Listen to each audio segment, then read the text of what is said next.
Here's how I use SoundGen to transform Splice samples into something completely new. So here's what I made using Splice.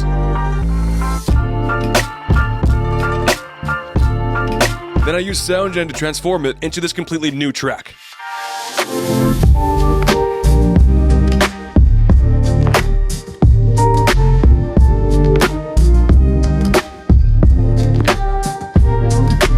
Now, Splice has been a go-to place for lo-fi samples for a while. With its easy-to-use interface and large variety of samples to download, it is no wonder why tons of producers use it. But in there lies an issue. Any sample you get on Splice is available to everyone else. Sometimes I'll make a track using Splice samples that I really like, but sometimes I want a version that's more unique to me, which creating on your own will take a lot of work to make all of those variations. That's why I started using SoundGen to make as many samples as I could think of. So today I want to make a track using nothing but SoundGen. To get started, I grabbed these 3 samples and brought them into SoundGen using the remix mode.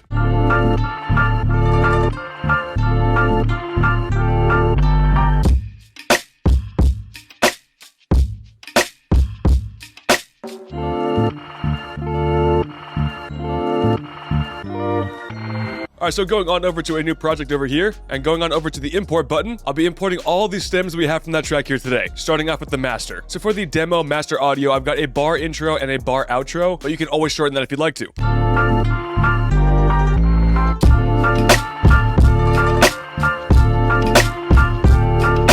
That seems good right there. And for the test we'll be doing here for today, this first project of generations will be very important. It's going to really set the tone for all the generations going forward. Chill, relaxed, lo-fi hip-hop, lo-fi textures in the style of Joji. Now, for copyright reasons, I don't recommend using artist names in your music prompt, but you can use AI to find the right words to describe the style that you're going for. If I type J Dilla type beat and use the magic prompt tool, it will describe the style for me, and SoundGen can use that to make my generation. And I could go and put the BPM of 90 over here, but that's actually not necessary. SoundGen does an amazing job at detecting the key and BPM, even if you don't know it yourself. But of course, you can still do that if you want some bonus accuracy. And then from there, I'll be hitting the magic wand prompt tool, and just like that, we've got a bit more detailed prompt. And for the uploaded audio, we've got a 7-second section, so we can go and put that to around like 20 seconds and then hit generate music. And while that's warming up over here, we can get started on our next sample. As we do have these stems over here as well, let's go and start with the drum loop. That sounds good like that. And now for this one's put like a vintage hip-hop drum groove, and then drums only. Drums only seems to be the best way to get a stemmed out drum loop over here. And one thing that I always try to do whenever I can remember is actually turn off the enhance button over here. I like keeping enhance on for like melodies and everything like that, but for drums, like keeping it off keeps it a bit more simple. Next project, and it's time for our main melody. Okay, so all the prompts we've done so far have been kind of basic and simple. Although adding the artist name really helps the algorithm know what we're going for, they've all been pretty simple prompts. So let's try to do something a little bit more complicated, and let's try to describe like a scene that we're looking at. I think I'm still gonna start off with something more like a lo-fi track. Good for studying in the rain. It's a little bit stereotypical, but it works. Easy to listen to. And then we can get a bit more specific with the details in our scene. So let's go and do autumn vibes. Do leaves. That sounds pretty cool. And we'll just hit the generate prompt tool and see what happens. Oh wow, okay, so genre lo-fi hip-hop. The mood is relaxing and contemplative. A slow tempo, soft piano, subtle synths, rain samples, and muffled beats. Wow, okay. But we actually don't want that at all. We actually want to say no drums and then hitting generate music. This seems to be the best phrase that we've used to get the best results for creating stems without any drums in them. Now it's time for our last prompt over here. This project is going to be a guitar melody that I've got.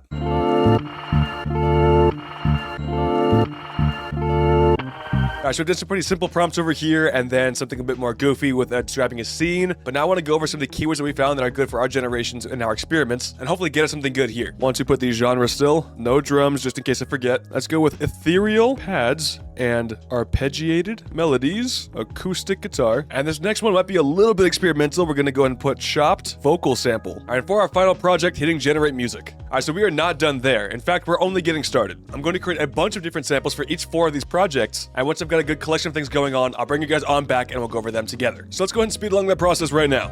Okay, so after a short while here, we are back. All of my generations are done for all 4 of our projects here, and now it's time to go over them and decide which ones we want to pick out for our track.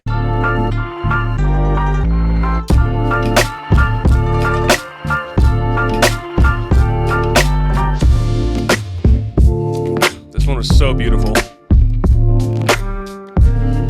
Getting those more like instruments in the background, that like top line piano melody that we just heard. Something right here is gonna be so great. Listen to that melody. Those strings are so nice in the background. I really like this generation here, and I think I'll be the focus points for my next track. So seeing as how this is going to be the basis of my next track over here, this next part's going to be so incredibly easy. If you are using the app version of SoundGen over here, you can actually resize this one, put it to the side, and then grab it by the artwork and just put it inside of your DAW. It is that easy to get started using these generations. And then getting rid of this 1-bar intro right here, as you can see, sync up to our BPM perfectly inside of our DAW.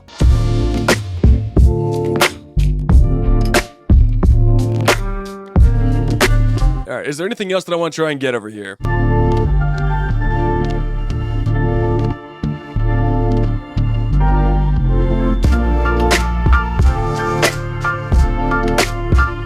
This part right here does get a little bit repetitive, but it's only like 4 bars long, and then we get to a very good drop. Okay, now that we've got the basis for our next track over here, we want to try to find stems that will complement that, but will still give us a lot more variety to go through. Going to our drum samples over here.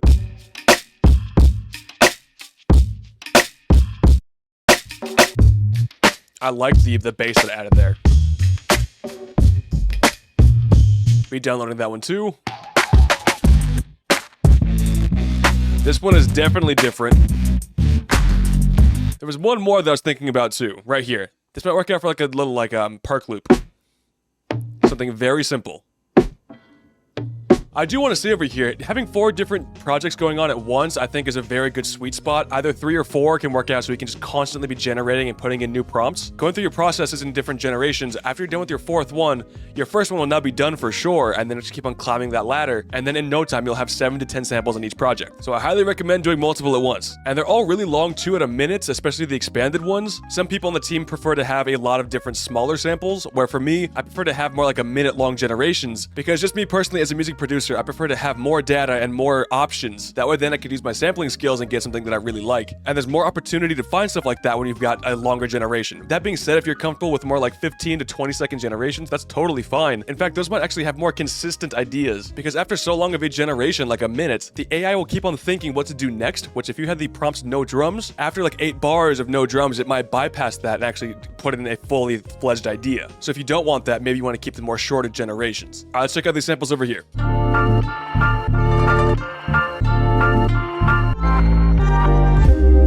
Like, listen to this part right here. It's completely different now, and I really enjoy this part, actually. It's so good.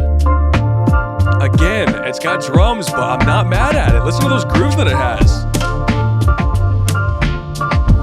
We've got so much material without any drums, and so I'm not mad at the fact that it has these over here. I'm going to download all 3 of these 2s right here, but just in case, let's see what happened with this 1.5. Like, this right here is totally usable. It's really usable. Okay, so here's what we're gonna do. So if you do want to download a huge amount like this one, delete the ones that you don't want, and then what you can do is go to the top right and then hit download like that. And now all of them are going to be downloaded. Once again, making it very easy to get started using these samples over here. We might not use all, what was it, 6 of these? Even if I use it for like 2-5 seconds or whatever like that, it's still gonna be worth it. All right, now for the final batch of generations over here.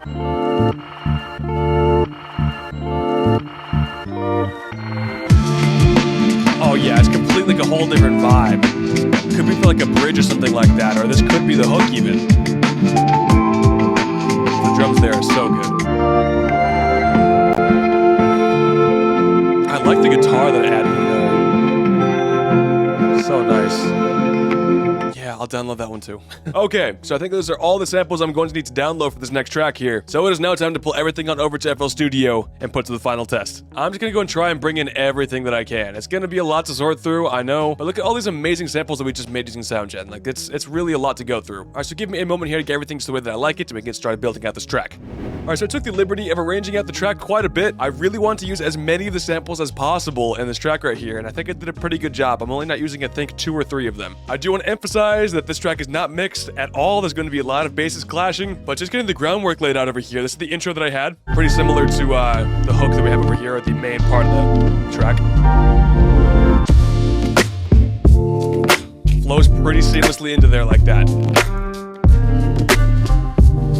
And this definitely has the most memorable melodies to me, the most catchy melodies. That's why I kept this as the main part of the track.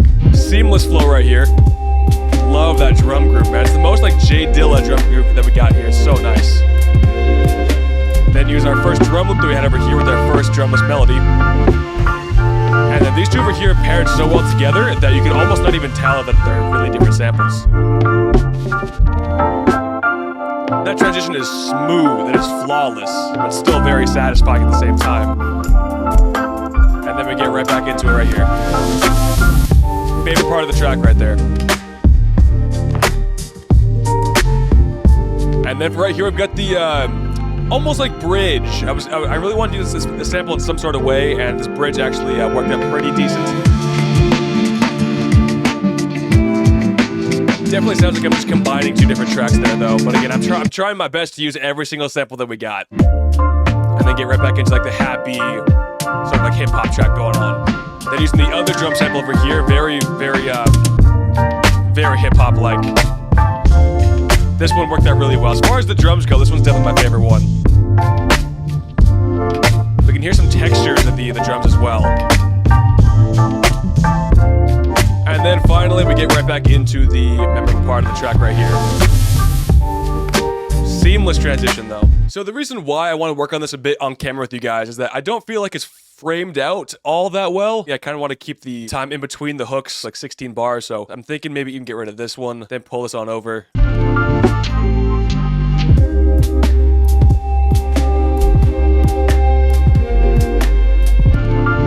Yeah, and then this transition right here is not really, it's not very smooth at all, actually. That actually works pretty well over here. There's not like a snare, there's like a match being lit or something like that. That kind of acts as the snare changing and transitioning from this melody. And now we've fixed that 4-bar issue right there. This part right here was kind of hard to really blend in. Again, I feel like this bridge could be a beat on its own. Like a whole separate track. I'm trying to use everything that we've got. I'm trying to make it work.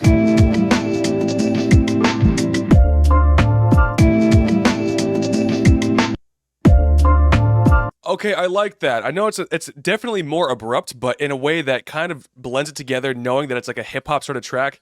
You have that kind of freedom with sampling that I think this actually works out pretty well. Now, the link between this melody and this melody is way too far. I think it's like double the length is over here. Almost. We gotta get rid of 8 bars. How well would this go over there? That's good. Okay, I am way more happy with that. And this is without adding any sort of effects, guys. Any sort of delay, reverb, no EQ or buses or mastering or anything like that. So there is still a lot of room to adding even more creativity and polishing it up as much as you'd like. What's amazing about this process too is that all of these samples are now unique to me. Unlike when you go to like Splice or find any other sort of royalty-free sample that everyone else can also download. All of these samples that we used here today are now truly my own unique samples that I can use in any track that I want. All right, that is all that we're going to have for you guys here today. Thank you guys so very much for watching, and we'll see you in the next one.